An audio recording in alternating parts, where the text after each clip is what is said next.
Ini dikenal dengan apa? Rukun dan syarat. Pak Ustaz, sholat saya sah apa tidak? Maka pasti tanya, kamu terpenuhi tidak rukun dan syaratnya?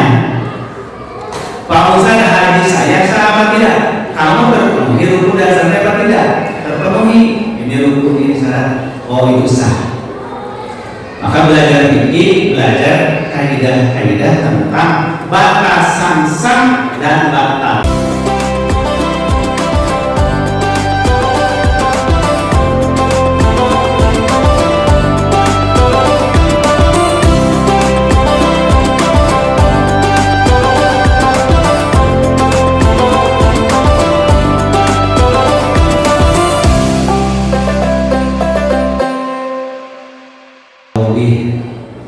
Tarawih ini artinya dari kalimat ar-rawah, beristirahat, tenang, santai, tidak terburu-buru.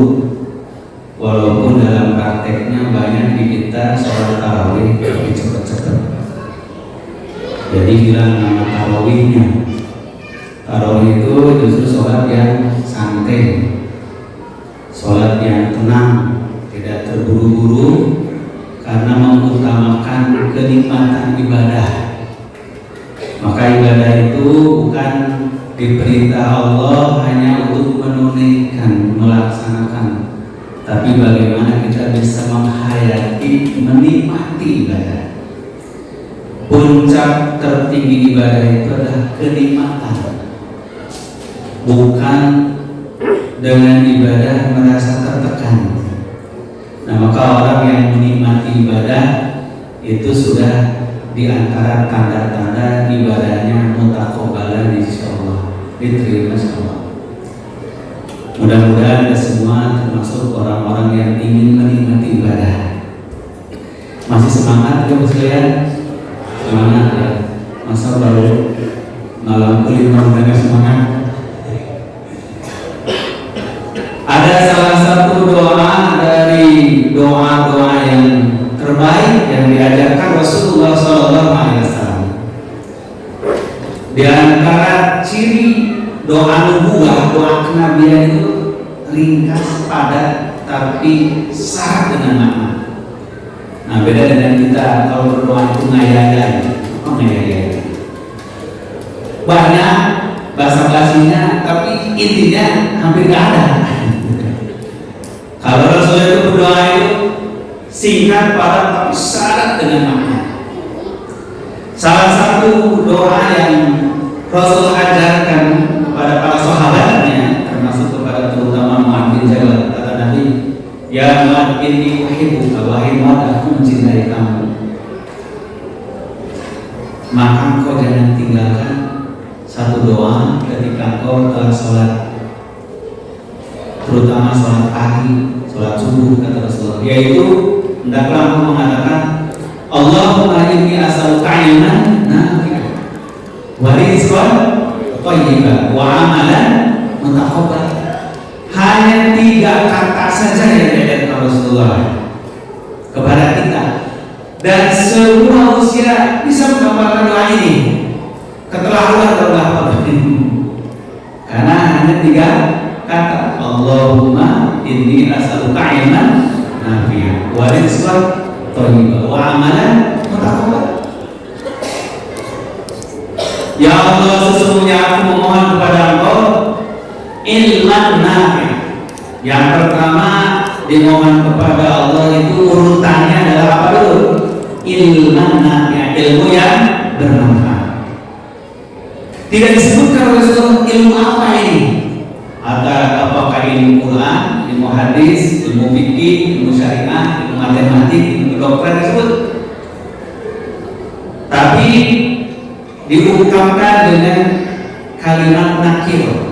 Isim nakir itu ini sebetulnya ilmu nahwu ya, anak-anak pondok. Satu isim yang tidak menunjukkan kepada jenis tertentu dan disebutkan dengan kalimat mufrad satu untuk menunjukkan umum. Nah, jadi apa saja ilmu itu? Ilman nafi'. tapi disifatnya dengan manfaat. Ya Allah, aku mohon kepada Allah ilmu yang bermanfaat agar doa ini bisa dipakai oleh mahasiswa kedokteran, oleh mahasiswa perpupukan, oleh mahasiswa pertanian, oleh mahasiswa syariah, mahasiswa Quran. Pelajaran apa saja bisa pakai doa ini. Bahkan orang yang tidak sedang belajar pun, masyarakat umum pun bisa menggunakan doa ini. Karena ilmu bermanfaat ini mencakup seluruh aspek kehidupan kita. Maka ilmu bermanfaat lawannya ilmu dorong, ilmu yang mencelakakan. Jadi ilmu manfaat berarti ilmu yang berguna, menyelamatkan pemiliknya itu di dunia dan akhirat. Apa saja ilmu ikhwan sekalian yang menyelamatkan pemilik ilmu itu di dunia dan akhirat, itu cuma kita. Dengan ilmu matematik seseorang jadi cerdas menghitung sehingga selamat dari kebangkrutan bisnisnya, selamat dari kesalahan menghitung sehingga dia tidak merugi karena salah hitung. Dia sudah bermanfaat ilmu itu, telah nafian di dunia. Tapi kalau dengan ilmu matematika itu menghantarkan dia di dunia dari ya Allah, wahai Tuhan pencipta ilmu ini, seandainya Engkau tidak ajarkan ilmu matematik ini, tentu kita tidak bisa menghitung di dunia ini. Kita tidak bisa mempelajari jumlah, kali, bagi. Betapa rusaknya hidup kalau tidak ilmu matematika ini ya Allah. Maka selain dia terselamat di dunia, mendekatkan dia kepada penciptanya, itulah selamat dunia akhirat. Maka para ulama mensifati ilmu manfaat itu bukan dengan jenis ilmunya, tapi dampak dari ilmu itu apa. Ketika ilmu memberi keselamatan kepada kita di dunia, dengan kedokteran kita selamat dari penyakit, dengan ilmu ekonomi kita selamat dari kemiskinan, dengan ilmu pemerintahan kita selamat dari kekacauan bernegara, dengan ilmu Al-Quran kita jadi benar membaca Quran, jadi tahu pedoman hidup, dengan sunnah kita mengetahui sunnah Rasulullah, dengan fikih kita dibenari ibadah. Terus semuanya memberi manfaat dan menghantarkan orang dekat kepada Allah, itulah ilmu manfaat. Tapi sekalipun yang dia pelajari ilmu Quran, ilmu hadis, ilmu syariah, ilmu fikih, apalagi ilmu umum, kedokteran, matematika, politik, tetapi dengan ilmu itu tidak menghantarkan dia dekat pada Allah, tapi makin jauh dari Allah. Bahkan dengan ilmu jadi menipu manusia, mengkorupsi orang rakyat, berbuat zalim ketika dia memimpin dengan ilmunya. Itu namanya ilmu dorong, ilmu yang mencelakakan. Maka bahagialah seorang berpunya ilmu apapun dengan ilmunya menghantarkan kepada Allah. Maka ketika dalam Al-Quran ada ayat innama yakhsyallaha min ibadihil ulama, hanyalah yang takut kepada Allah dari hamba-hambanya Allah ulama. Nah, baru disebut dengan ma'rifat. Jadi orang berilmu sebenar-benar berilmu, yaitu dengan ilmunya telah sampai kepada makom, kepada derajat, martabat, dia semakin takut kepada Allah sang penciptanya. Maka seluas apapun ilmu seseorang, setinggi apapun gelar akademiknya, tidak menghantarkan takut pada Allah, itu nol, itu bisa buat. Makanya kata Ibnu Abbas, kafa bil mar'i aliman idza khasyallah. Cukup seseorang diberi gelar ulama, alim, kalau dengan ilmunya ini telah menyebabkan dia takut pada Allah. Wa kafa bil mar'i jahilan, dan cukup seorang jahil idza lam yakhsyallah, dengan banyaknya ilmu, gelar akademiknya tinggi, tapi tidak mencerminkan orang takut pada Allah. Semuanya jahil. Nah, ini penting sekali doktrin ilmu ini, Bapak sekalian. Karena sekarang orang lebih banyak melihat bagaimana tingkat pendidikannya, gelar akademiknya, daripada substansi daripada ilmu itu, yaitu sikap hidup yang semakin takut kepada Allah. Apa yang terjadi sekarang? Maka makin tinggi orang ilmunya, makin tinggi peluang untuk memanipulasi orang lain, merusak orang. Ini bahaya. Itu bukan ilmu nafi'ah, tapi ilmu doron, ilmu yang mencelakakan. Yang kedua, Rasulullah mengajarkan apa? Yaitu rizqan thayyib, rizki yang thayyib. Rizki yang thayyib ini terkait erat dengan ilmu bermanfaat. Sebab hanya ilmu yang bermanfaat menghasilkan rizki yang thayyib. Orang dengan ilmu matematikanya hebat mengajarkan masyarakat supaya pandai menghitung, sehingga dia tidak dibodohi orang lain, supaya dia tidak rugi dalam berusaha, tidak rugi dalam berbilang, berhitung. Maka dengan ilmu yang diajarkan itu memperoleh rezeki, rezekinya menjadi rezeki thayyib. Tapi kalau ilmunya doron, rezekinya juga jadi rezekinya bukan thayyib, tapi kopi, rezekinya jadi kopi. Ilmunya baik tapi tidak bermanfaat, karena dengan ilmu kecerdasannya dia menipu orang lain, membohongi orang lain, mengkorup orang lain, maka rezekinya berubah, bukan rizqan thayyiban tapi rizqan qabihan, rezeki yang busuk. Nauzubillah. Maka rezeki yang baik terkait dengan apa? Ilmu nafi'. Lahirlah rizqan thayyiban. Rizqan thayyiban ini dampak dari rizkinya, hasil usahanya bagi diri dan orang lain itu akan muncul kebaikan. Maka rizki thayyibah itu meliputi 3 aspek, Bapak Ibu sekalian. Pertama adalah proses memperolehnya sesuai dengan ilmu yang benar, tidak hasil curang, tidak hasil manipulasi. Yang kedua adalah zat daripada rizkinya, halal thayyibah. Dan yang ketiga adalah penggunaan dan pemanfaatannya. Maka rizki yang baik diawali dari ilmu yang dia miliki, bagaimana cara memperoleh rizki itu, prosesnya. Lalu zatnya daripada rizki itu, zat yang halal. Maka kata Al-Quran, kulu min rizqillahi halalan thayyiban. Bukan hanya halal tapi thayyib. Berarti zatnya itu baik, bukan hanya halal secara material formal, tapi dampak. Maka yang ketiga adalah kemanfaatan dari segi dampak.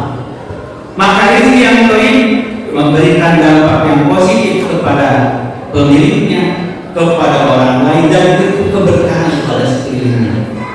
Maka rezeki, Bapak sekalian, jangan sekali-kali dihitung dengan hitung matematis. Kalau rezeki hanya hitungan matematik, banyak orang frustasi dengan itu. Maka cukup dengan gaji saya sekian, membiayai saya, istri, anak. Pasti orang akan stres dengan rezekinya. Tapi kalau dia yakin rezeki itu bukan hanya hitungan jumlahnya, tapi keberkahannya, kethayibannya, dampaknya. Nah, ini rahasia seperti itu. Baru yang ketiga yang dimohonkan Rasulullah apa?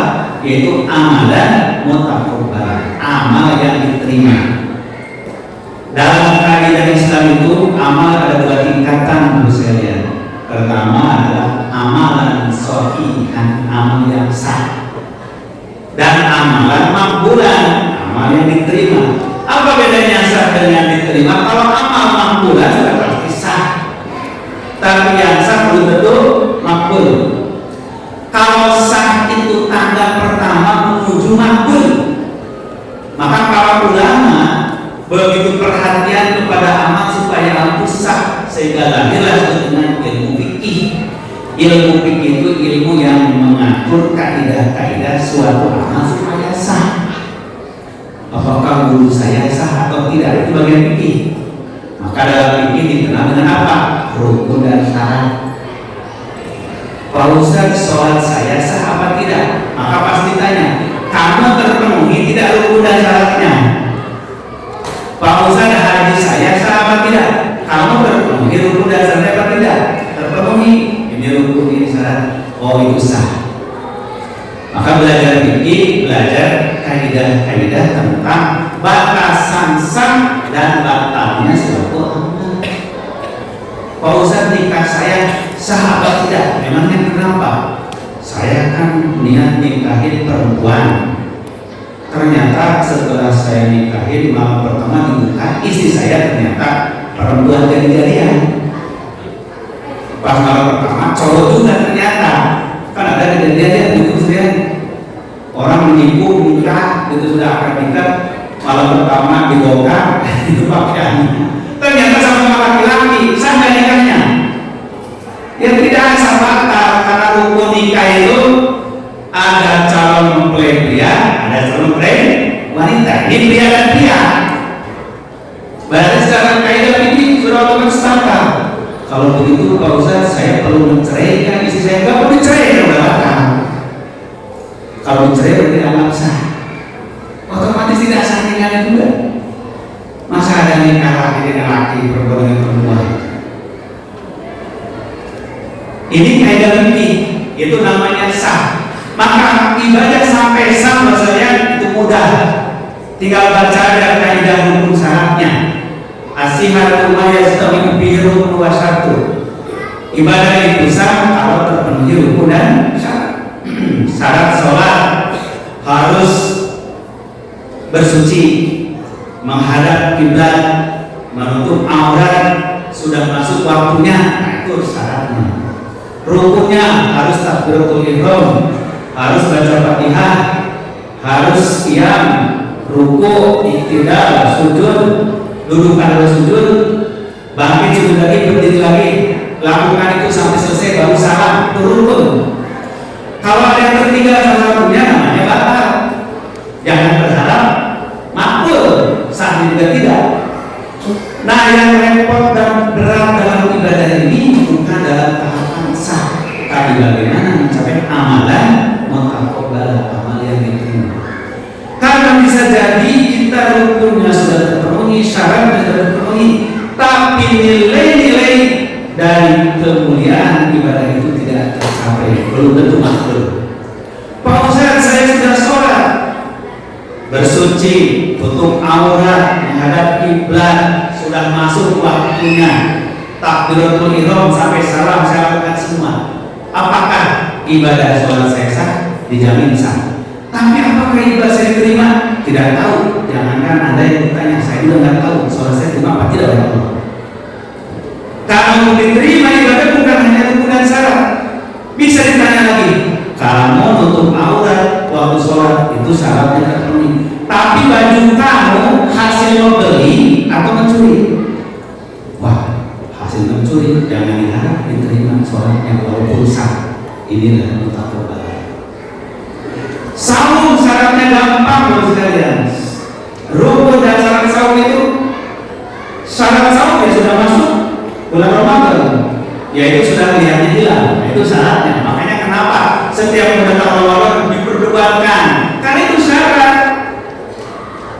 Hilang itu syarat, bukan rukun, harus ingat.